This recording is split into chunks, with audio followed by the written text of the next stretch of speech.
আসসালামু আলাইকুম রহমতুল্লাহি ওবারাকাতুহু। হিন্দু ভাইদের জন্য আদাব, অন্যান্য জাতির প্রতি আন্তরিক ধন্যবাদ।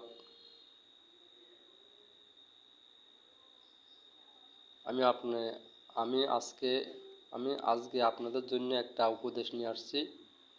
সেই উপদেশটা হচ্ছে, আপনাদের যত খামারি ভাইয়েরা আছেন, হিন্দু, মুসলিম, বৌদ্ধ, খ্রিস্টান, জাতি উপজাতি কোনো ভেদাভেদ নাই।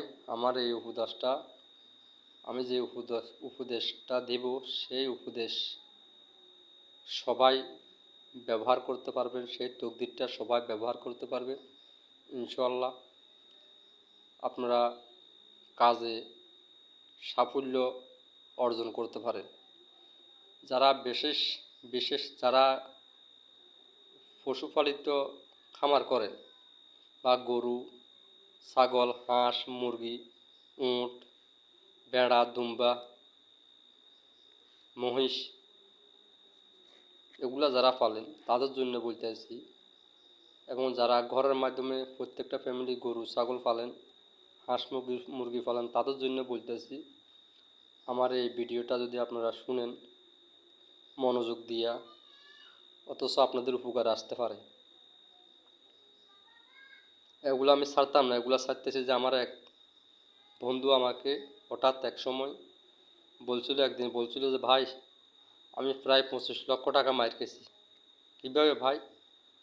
আমি যে একটা গরুর ফার্ম খুলছিলাম, প্রথম গরু তুলছি, মার খেয়েছি, তারপরে মুরগির ফার্ম করছি, তাও মার খেয়েছি। তা আমি বলছি, ভাই ঠিক আছে, আপনি যখন মার খেয়েছেন একটা কাজ করেন, আপনি এই কাজটা করেন। সেই উপদেশটা যখন দিছি, সে সাফল্য অর্জন লাভ করছে। তখন আমাকে বলছে, ভাই আপনি তো অনেক দিনের কবিরাজ, অনেক কিছু আপনার ভিতরে আছে, জানা আছে, আপনি লোকের মাধ্যমে এগুলা পরিচালিত করেন, এগুলা আপনি এখন মোবাইলের মাধ্যমে ফেসবুক আছে, ফেসবুকে দেন, মানুষের হাতে হাতে চলে যাক, মানুষের উপকার আসুক।